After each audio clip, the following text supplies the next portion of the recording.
Hi everyone, Misha the Word Witch. Welcome back to my channel. Today I am finally updating all of you on my Harry Potter edition of my Keep It or Unhaul It. This is long overdue. Admittedly, the end of last year got a little crazy. I was trying to finish books that were on my TBR list. And I was hoping to start working on my novel, well, the second draft of my novel, and I didn't get around to that. Honestly, the end of last year just went by a little too fast. But I finished like all my books in January fairly quickly. The only one I kind of had to wait a little bit for was Onyx Storm, and I finished that at the beginning of February, which is the month we're in right now. But so I used that time to read through the Harry Potter books that were on my Keep It or Unhaul It pile. Some, I'm going to be honest, some of them I didn't read, or I didn't read the entire thing, because one thing I noticed about these books as I was reading through them is there is a lot of duplicate information. There was even two of them that I noticed there were almost like a full paragraph just completely ripped from one book and put into the other with very similar accompanying photos. So there's four of them that I did not read in their entirety. I just paged through them, compared them to other ones I had read, and just found they're too similar. With that being said, I'll re-show you all the books, but I'm going to be honest, I am not keeping any of them. I know, I'm shocked. I'm surprised. Don't get me wrong, they're beautiful books. The information in them is interesting. The photos in them are, great quality. These books were not, half-assed, I don't feel, but they just do have a lot of just have a lot of information that's the same, and realistically, I don't feel the need to keep all of these, now that I've read through them. I just don't feel the need to have these on my shelf, especially when there is another set of Harry Potter books I have that are along these lines, but they're like a set that make like a beautiful like spine thing on the side. I know what I'm trying to say, but admittedly, I'm not feeling 100%, but I didn't want to wait to film this just because these books are taking up a lot of room, and yeah, I'm not going to put these on Pengo Books. Just trying to find mailers or boxes to ship them would be a nightmare.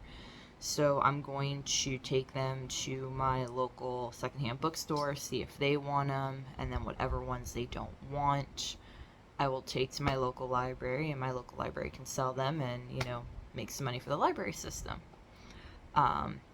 So yeah, the first book was the Artifact Vault, which honestly, this one probably had the least amount of duplicate information compared to others, because this one was just like purely focusing on the different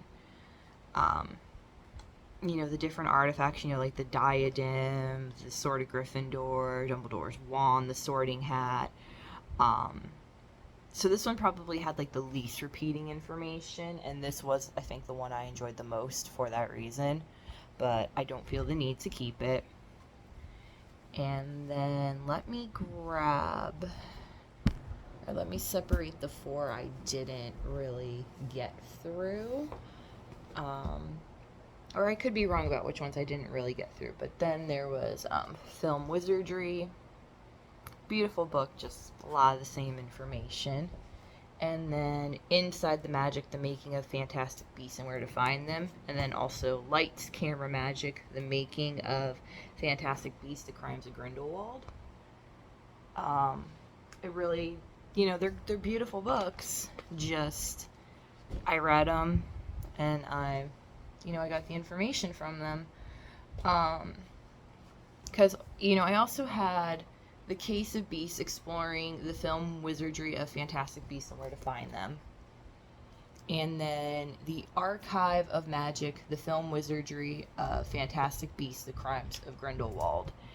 And comparing these to the two books I just showed you, there was just, like I said, a lot of overlapping information. And then on top of that, I had the art of the film Fantastic Beasts and Where to Find Them, and then the art of Fantastic Beasts, The Crimes of Grindelwald, which, even though these two focused more on the art side of it, again, I just felt there was just a little too much repeated information.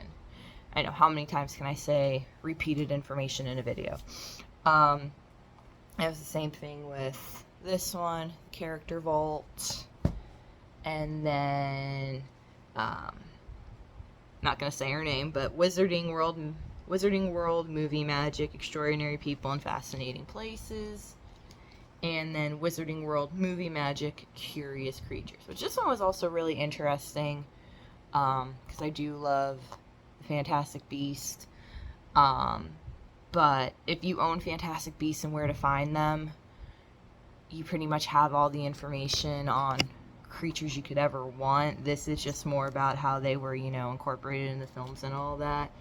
And then there was, like, some of the, like, you can see, like, what some of the original ideas for a Niffler were, which definitely think they made the right choice with their last one, because the Niffler's probably, honestly, my favorite magical critter besides Fox. I love phoenixes.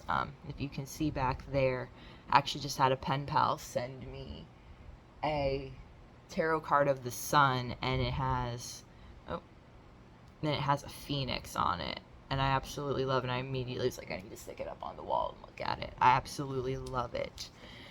So yeah, this is the first in my Keep It or Unhaul It series where all 11 books have been decluttered.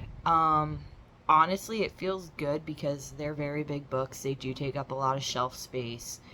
And I recently went to Pennsylvania to visit family and friends, and I brought back some books from Pennsylvania, and I also bought a book while I was in Pennsylvania, and then since returning back to Florida, I have been gifted some books. I bought myself another new book, and then I actually have another new book that I bought off Macari coming in the mail. So I'm gonna do a little, like, books I've recently bought haul. It's not gonna be a super big one, or like just, you know, books I've gotten recently, because like I said, a couple books I had gifted to me. But yeah, so now that the Harry Potter edition of Keep It or Unhaul It is complete, it's time for me to go through my bookshelves and pick the 11 books that are up on the chopping block next. I did have to reference old videos just to make sure I'm not duplicating any books. I know at some point I probably will end up duplicating some books. I think it's kind of inevitable, and you know, when you're trying to make sure you're curating a collection of books that you absolutely love, that you find useful, that make you happy, you're gonna you're gonna go through. Your tastes are gonna change. You know, a book that meant a lot to you or was relevant a year ago might not be relevant, or might not still make you feel the same way a year later. So yeah, just keep an eye out for that video. I know in, I think, one of my last videos, I know I said something about doing my desk declutter. As you can see, my desk is a little bit of a mess right now. I'm just trying to figure things out, desk-wise. To be honest, I'm, you know, contemplating, when I redo our office closet, which I really think needs to be, like, redone and overhauled a little bit. that maybe this might change. I don't know. I haven't figured all that out yet. Um, there's just a lot of projects I know I want to do, and it's just finding the time for everything isn't always easy. So, yeah. I hope you enjoyed the video. If you've read any of these books, let me know which ones you liked more than others. If you agree with me that there was a lot of, to overuse the phrase, repeating information, and if there's any of them that you would have kept, I would love to know. And yeah, the next video after this will probably end up being either my March TBR list or my March TBR books pile. However, I think it's just called my TBRs for whatever month. Can you tell I'm not feeling well? I can't even remember the titles of my own videos. Or it's going to be my next Keep It or Unhaul It, which will be part 4. Yeah, so I hope you enjoyed the video and hope everyone has a great day. Bye!